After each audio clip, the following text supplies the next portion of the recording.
नमस्कार दोस्तों, स्वागत है आपका हमारे चैनल पर। आज हम बात करने वाले हैं एक ऐसे कानून के बारे में जो देश में मीडिया और न्यूज़ चैनल्स के ऊपर एक बड़ा प्रभाव डाल सकता है। हाँ, हम बात कर रहे हैं ब्रॉडकास्टिंग बिल 2024 की। ये बिल क्या है, इसके की पॉइंट्स क्या हैं और आपको इसके बारे में क्या क्या जानना चाहिए। चलिए शुरू करते हैं। दोस्तों, ब्रॉडकास्टिंग बिल 2024 का एक ऐसे समय पर आया है जब मीडिया और ब्रॉडकास्टिंग के एरिया में काफ़ी हलचल मची हुई है।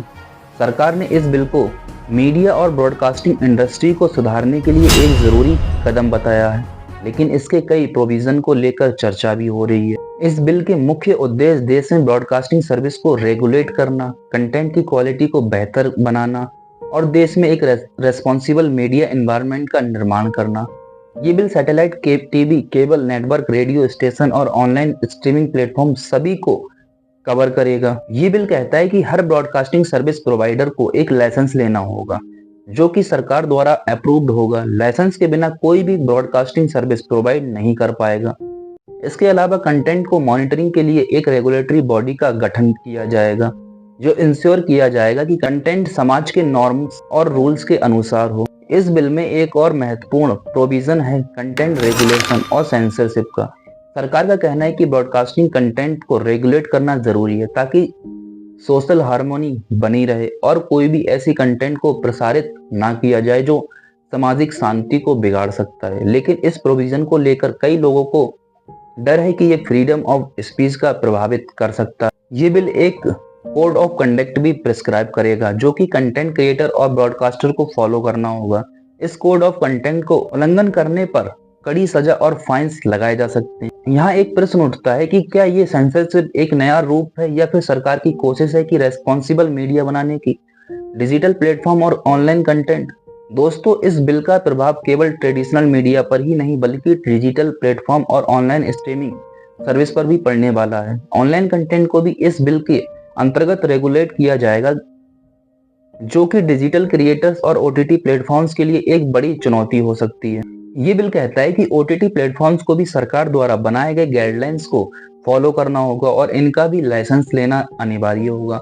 इसका मतलब है कि अब डिजिटल कंटेंट पर भी वैसे ही नियंत्रण लग सकते हैं जैसे टीवी और रेडियो पर लगते हैं। इस बिल में मीडिया ओनरशिप और क्रॉस मीडिया होल्डिंग्स पर भी फोकस किया गया है। सरकार ने यहाँ मीडिया हाउसेस की मोनोपोली को तोड़ने के लिए कुछ रूल्स बनाए हैं जिससे एक सिंगल एंटिटी के पास ज्यादा कंट्रोल ना हो। ये प्रोविजन इसलिए जरूरी है ताकि मीडिया को प्रभाव एक जगह सीमित ना हो जाए और हमें डाइवर्स व्यू पॉइंट्स मिल सकें।